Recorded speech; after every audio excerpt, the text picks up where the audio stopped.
Hinamon ng Malacanang si Baguio City Mayor Benjamin Magalong na ipaabot kay Pangulong Marcos Jr. ang kanya mga nalalamang impormasyon kaugnay sa flood control projects anomaly na kinasasangkutan ng ilang kongresista at senador. Kung talagang nais tumulong ni Magalong, mas mabuti na kausapin niya si Pangulong Marcos para ilahad ang lahat ng kanyang nalalaman. Sinabi ni Press Officer Yusek Claire Castro, maiging pangalanan ni Mayor Magalong ang mga kongresista, senador na mga kontratista upang sila'y makasuhan. Balita Express.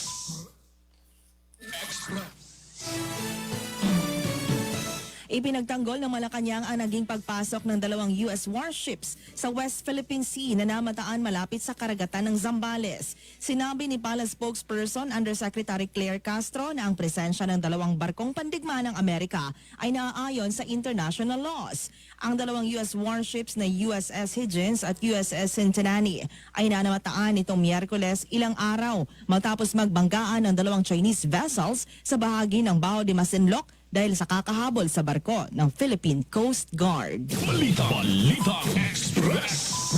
Balitang Express. Office staff ni Senator Robin Padilla na si Nadia Montenegro nagpasinungaling na nagmariwana siya sa comfort room ng Senado. Balita Express. Balitang Express. Paglagda ni Pangulong Marcos sa Judiciary Fiscal Autonomy Act, ikinagalak ng mga maestrado ng Supreme Court. PNP nagpadala naman ng 19 na pulis sa South Sudan bilang kasapi ng UN Peacekeeping Force.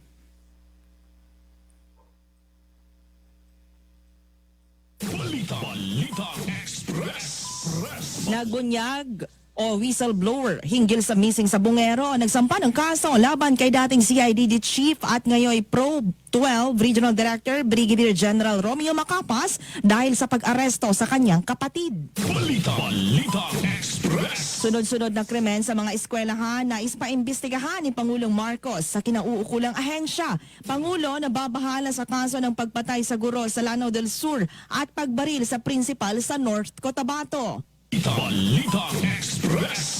At Philippine Coast Guard nanawagan ng suporta sa Kongreso para mapalakas ang depensa ng bansa sa West Philippine Sea.